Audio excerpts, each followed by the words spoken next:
Bonjour, je suis heureux de vous présenter une nouvelle gamme que nous sortons lors de ce salon et que nous présentons en avant-première. Elle n'a jamais été vue ailleurs qu'à Munich pour ce salon. C'est une nouvelle gamme qu'on appelle la gamme Nano, qui comprend 10 appareils, des lecteurs de réseau, des convertisseurs DAC, des préamplis, des amplis et une horloge World Clock pour synchroniser les machines entre elles si on le désire. La particularité de ces machines, c'est que ce sont des machines en network qui sont des machines complètement ouvertes. C'est-à-dire que vous choisissez les logiciels que vous voulez, vous pouvez prendre les applications que vous voulez. C'est très facile à mettre en œuvre parce que c'est DNLA, UPnP, donc ça se reconnaît tout seul. Et vous les utilisez soit avec des téléphones portables de type Android ou iOS sans problème, ou des tablettes. Donc c'est des systèmes très très versatiles et très ouverts.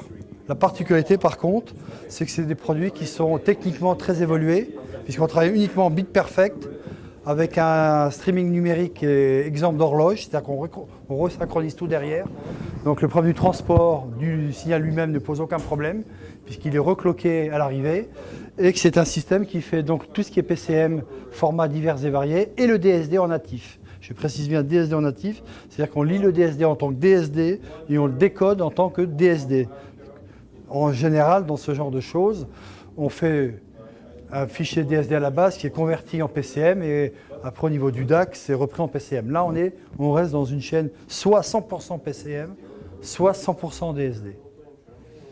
Ces machines sont des machines qui sont équipées de tous les accessoires que les gens veulent aujourd'hui. C'est-à-dire, entre autres, par exemple, aujourd'hui, on sait qu'il y a un engouement du casque qui est très important, qui est un produit qui se développe très très fort au niveau du marché. Donc toutes nos machines sont équipées tous nos préamplis, nos convertisseurs sont équipés d'amplis casque haut de gamme, avec réglage de volume bien sûr.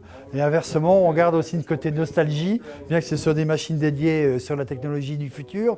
Sur les préamplis, par exemple, on a gardé des choses comme des étages phono en MC ou en MM. Donc c'est des machines très ouvertes, très versatiles et qui sont dans des budgets plus raisonnables que ce qu'on faisait jusqu'à présent. On continue les gammes qu'on fait depuis plusieurs années, mais là on est dans des gammes de prix un petit peu plus, un peu plus doux. Nos préamplis commencent aux alentours de 1200 € à 1700 €. Les amplis, c'est entre 1400 et 2 fois 1400 quand il s'agit des blocs mono. En convertisseur, on est dans à peu près la même gamme de prix. Et en lecteur, on a 3 lecteurs. Un lecteur qui est un lecteur qui sort uniquement en numérique, qui est à 1700 €. Un lecteur qui sort en analogique et numérique, qui est à 1900 €.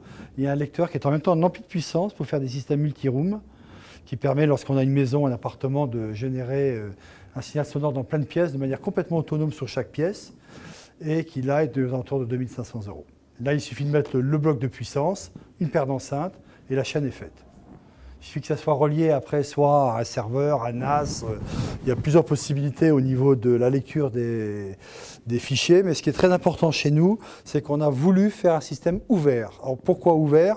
Parce qu'on s'est rendu compte que beaucoup de nos collègues vendaient des machines avec software intégré, ce qui ont limité les capacités. C'est-à-dire que je pense qu'aujourd'hui, avec la tablette qui, par exemple, explose aujourd'hui en France au niveau des ventes, bon, c'est un exemple parmi d'autres. Là, on offre un service au client, on lui propose une solution, il en fait ce qu'il en veut. Il la gérera comme il veut. Il veut la gérer avec une tablette, c'est une tablette. Il veut la gérer avec un PC, c'est un PC. C'est complètement ouvert. Et ces fichiers, il va les stocker dans le format et le système qu'il veut. Ça peut être un notebook, ça peut être un NAS comme c'est là. Alors l'avantage du NAS, nous on préconise le NAS. Pourquoi? Parce que d'abord, aujourd'hui, les NAS, ça marche très bien. Ça coûte pas cher. Il faut savoir qu'un NAS Synology comme celui-là, la machine sans les disques, on n'est qu'à 250 €, hein, c'est tout. Un petit switcher comme on a mis derrière là, qui est un petit Netgear, 40 €.